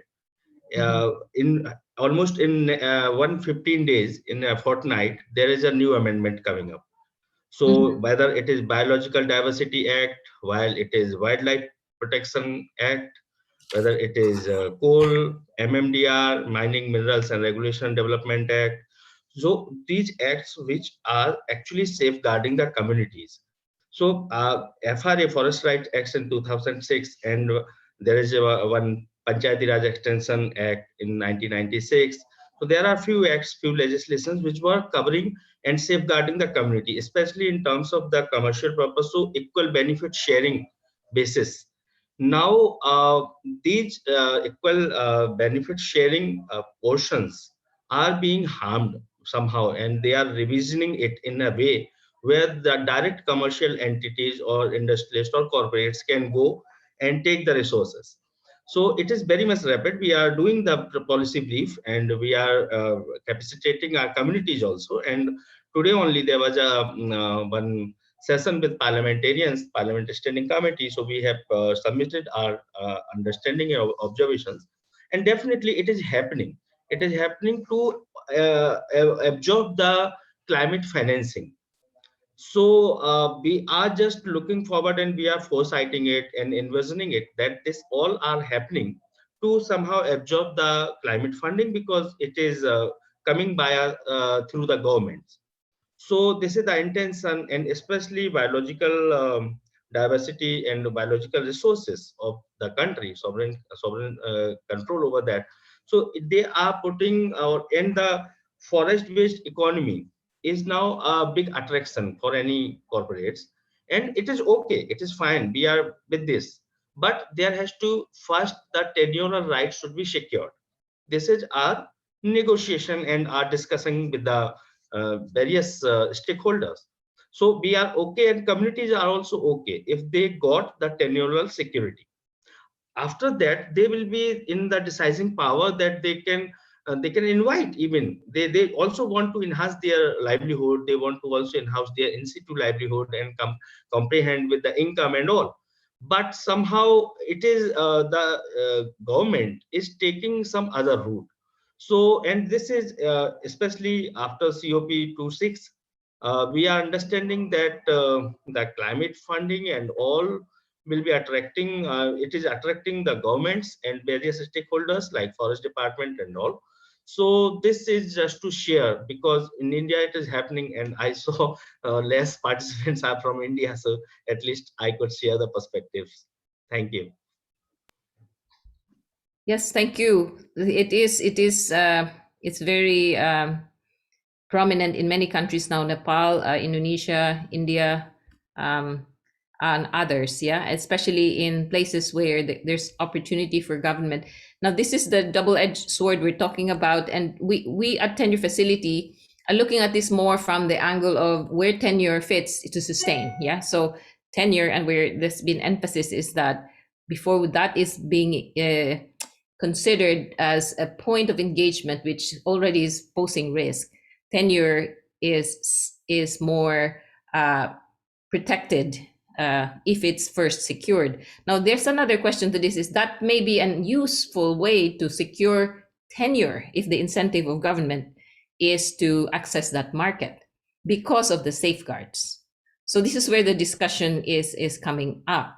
Now, of course, this would be where we would feel, for example, for example, this is where what would be the support question would be, what would be a next step here, just for something like this? And this may not be set up now or articulated now, but it's important to look at in the future, and for this strategy inputs from the partners to be clearer here, yeah, from the conversations that we have been having the last few days. So additional insights, not related to carbon, but other areas that had come up for sustaining tenure would be good to have now, like the indigenous funds.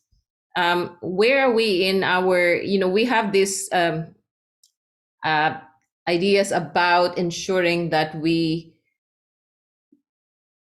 was mentioned is we do not stay forever be the holders of the funds that's for indigenous peoples, but it becomes a direct link between the indigenous peoples organizations and the donors. So what are our ideas here?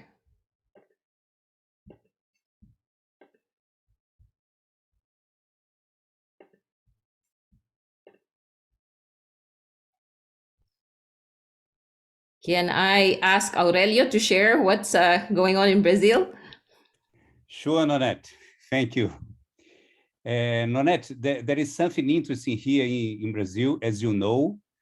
There is a trend within the indigenous peoples movements and also in other local communities movements in building their own intermediary funds, their own community funds. And this is actually a trend. So currently, there are not many, but there are at least 7 to 8 indigenous peoples managed funds. And out of these 8, 2 of them were actually built by the social movement and the communities. The other 7, they were built in partnership with NGOs or even with companies, But considering these 2, what is the lessons learned till now?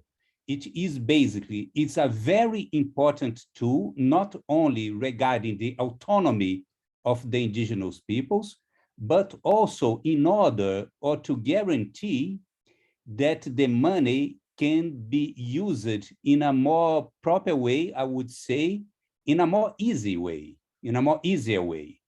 So when we are talking about guaranteeing tenure or guarantee land rights after the titling process, we are talking many times in something that is urgent, something that needs money in a very rapid and quick way. And then some of these funds are very useful too, even in these terms, to guarantee the urgency. And of course, there is a learning process about this, you know, but many, or I would say most, of the indigenous peoples and local communities here in the Brazilian Amazon, they are very keen in developing more and also in learning with each other about this. So I think that this is a good trend. And I would add only something very quickly about the carbon market. And in listening to what Mina mentioned, you know, there is also some funds that are related to the carbon market.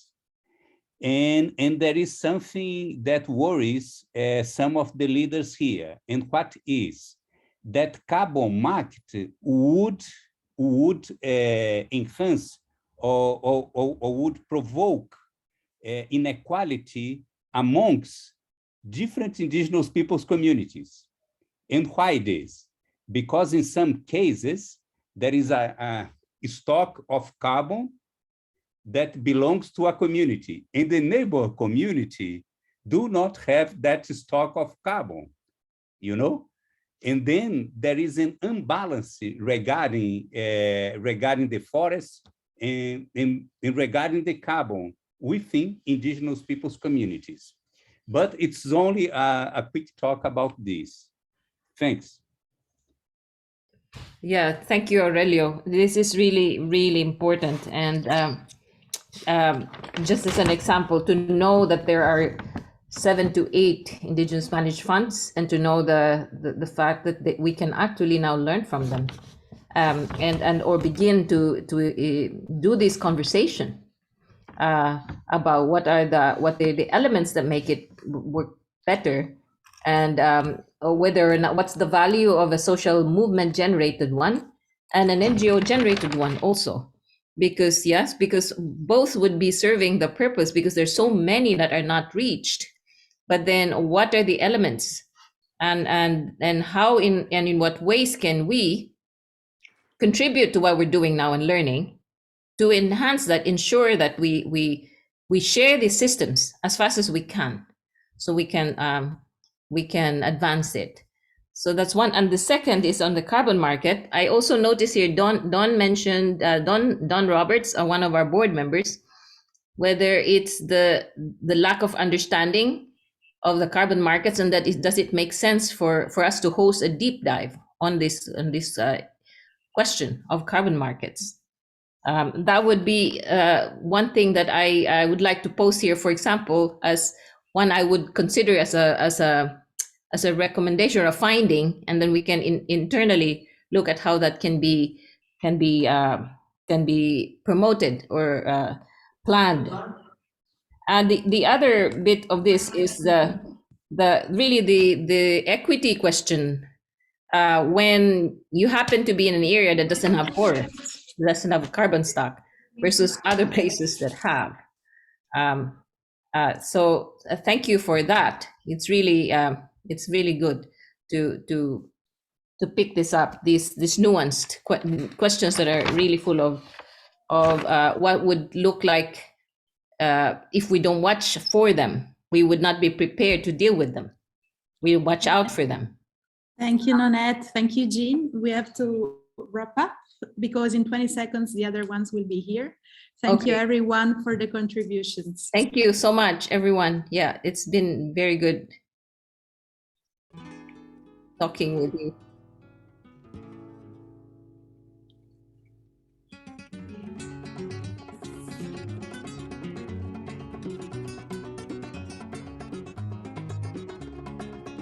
Bye, Solange. Thank you. Thank you very much. Great session. Congratulations. Thank you.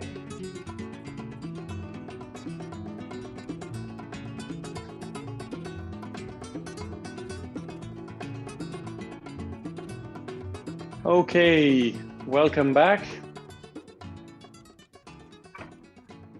So we are slowly approaching the end of this learning exchange.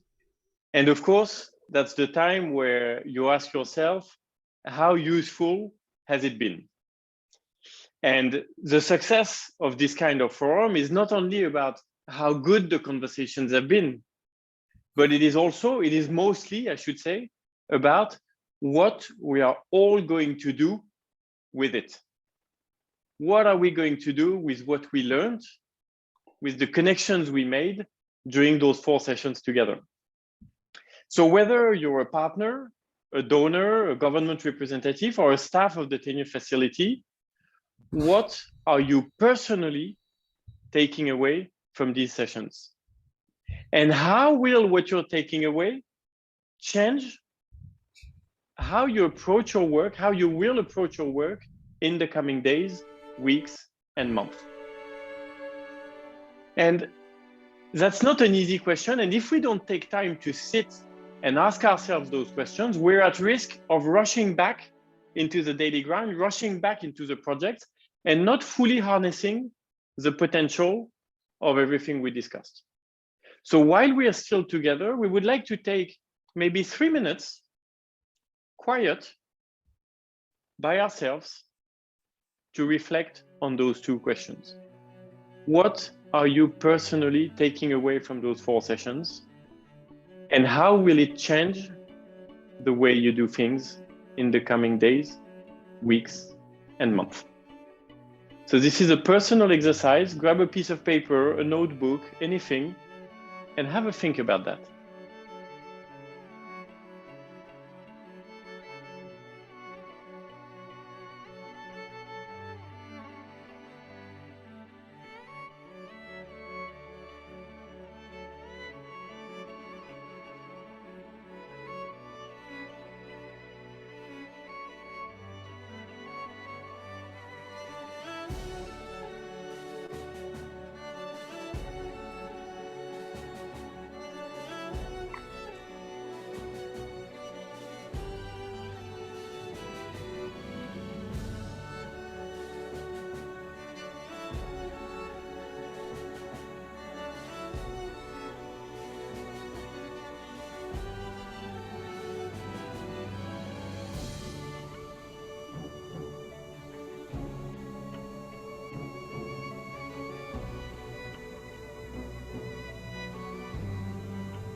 Another thing you can consider as you reflect is the relationships. Who did you meet that you would like to stay in touch with? What conversations do you want to continue? What collaborations would you like to initiate?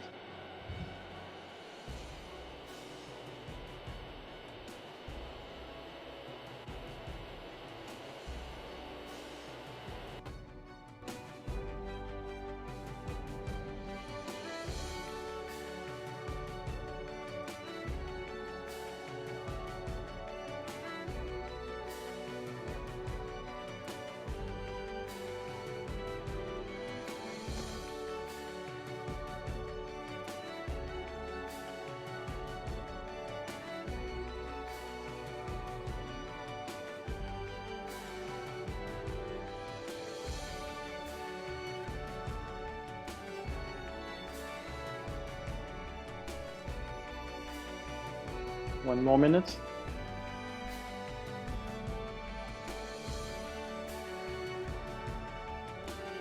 It's not tonight that we will evaluate the value of this session. It's next month, next year, in how much more of a difference you can make, how much more of an impact you can have.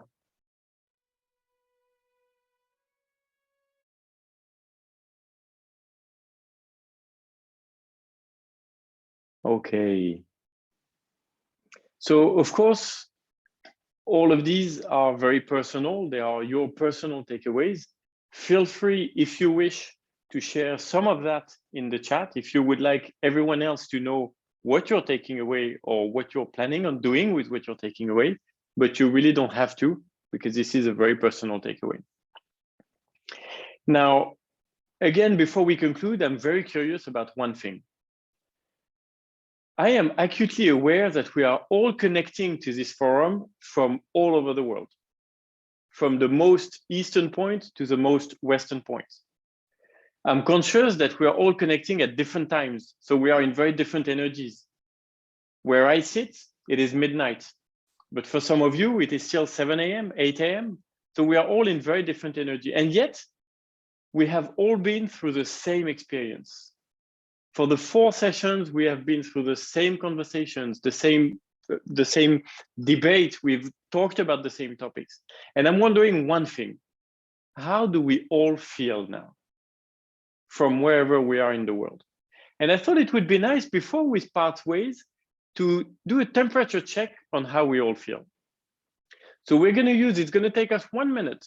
We're going to use the same tool as we used yesterday to choose the topics, but this time, to just share in one word, how do you feel right now? In one word. So there is the link in the chat that's taking us to the platform. We're going to share the QR code if you prefer to answer that from your mobile phone. And answer that simple question, just how do you feel? I'll do the exercise myself, scanning the code.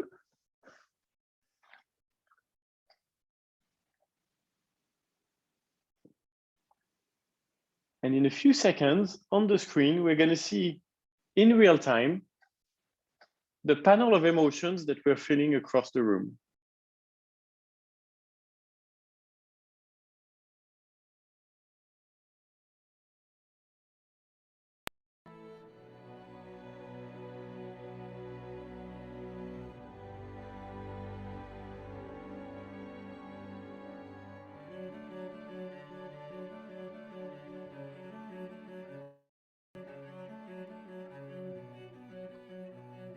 So we'll see the words will get bigger and bigger as people express it.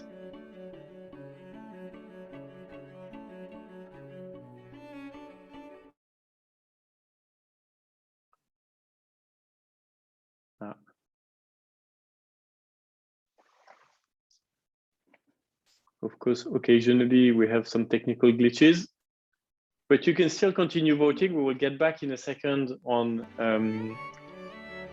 voila, there we are. You can still scan the QR code that is in the bottom right, or click on the link in the chat.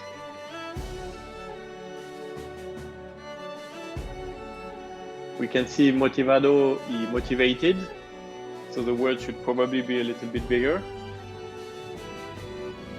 We're going to combine them by languages after, but at least it gives us a sense.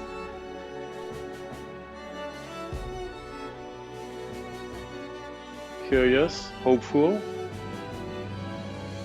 Esperanza and hopeful should also probably be combined. Motivated, enriched.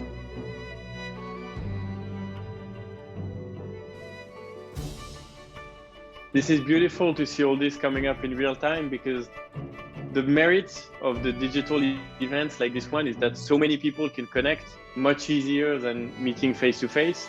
And at the same time, the connection is maybe less dense, less intense. So it is great to see how we all feel from our different parts of the world.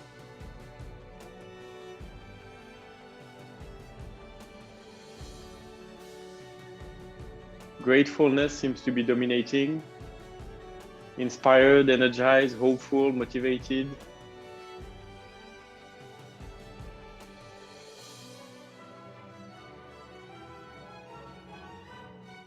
Okay. So you can still add your words. We will leave the platform open until the end of this session, and we will rework it a little bit to combine per language to have the true representation of the words using the same language and the same spelling. And we will be sharing the results on the platform of how we feel as a community of 96 people currently connected to this chat. Before I hand over to Nonette to close, I would like to remind you that the platform that we have used throughout this session will remain open for weeks to come. And in the coming hours, we will be posting all the videos that were just recorded in the different sessions. The platform remains a great opportunity for you to ask more questions, contribute some comments or insights, and find the contact details of one another so that you can stay in touch. In the name of the entire Matter team, I would like to thank you all for your participation, for your energy, for your enthusiasm, for your ideas. And I will now hand over to Nonette to wrap up this session and create a perspective towards the future.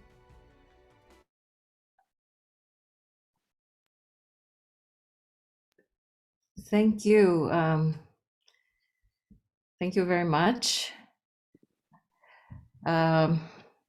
I would really like to acknowledge how deeply grateful I am for all of your participation and for all of you who are here, partners, donors, facilitators, consultants, focal points, our advisory group, our board, government. We will be before I proceed to the details of what I would like to say, we will be expecting to send you some link for feedback from participants, and it may show up now as a link. That's in addition to the time that you have now spent with us, 4 days. Amazing. And I would also like especially to thank our facilitators, Matter Solutions, you, Philippe, Indufor, our strategic planner facilitator, my team at the Tenure Facility, our advisors. The last 4 days, we really, like Myrna asked us to do, chose to highlight our achievements by facing challenges. And despite talking about the challenges, our own work, as we know, led, especially your efforts, led to what we now have tracked as an advancement of 14 million hectares of rights documented, mapped, verified, registered, secured, sustained. So not only that, access and control of territory is always what we know we have, despite and whilst we're doing the work on tenure. And we now have, even before title, better evidence of claims. And this, governments have begun to consider, even companies, in free and prior informed consent processes, in courts, in participation of land use, planned development of that. It is the quality of tenure that we see is happening. And we continue to track this as we also track the quantity.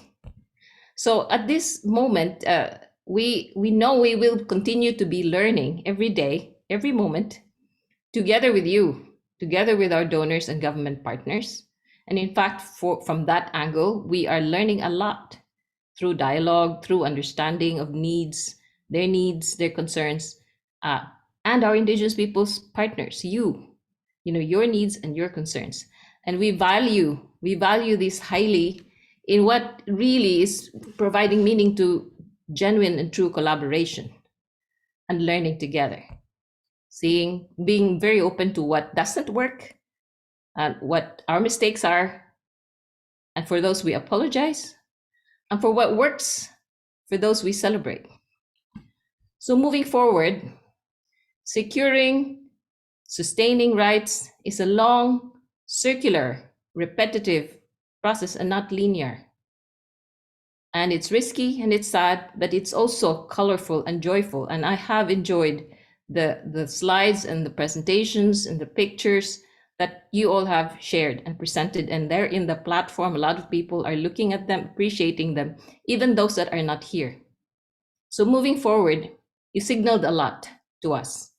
That will be happening in our further work on the writing of our next 5 years of strategy, our focus, our priorities, and where we would put all of our efforts. So we now really have a lot of back and forth in prioritizing what would and what have emerged in this learning exchange. And we seriously mean to do that. Now, and given the context, 2022 onwards, again, reminding you, COP26, there was a consensus. Land rights for indigenous peoples and local communities is key and is a priority. And the $1.7 billion that are committed to indigenous peoples, the question is, will it go directly to indigenous peoples? When? And we don't really fully know what will happen yet. So I say our journey continues. The ancestral lights of our ancestors are lighting our path. Tenure Facility has a task, as well as all of us, all networks, and all of you, and know that we are aware that we're not here for so long. So we have to start this work. And our main task is for and when, and we will be happy for and when indigenous peoples and local communities, organizations can take this over. Thank you very much. Thank you. Bye-bye.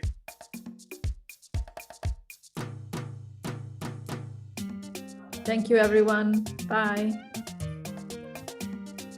Thank you, all. everybody. Thank you so much. Bye-bye. Bye. Great team, the matter. Great team. Terribly. Obrigado. Take away.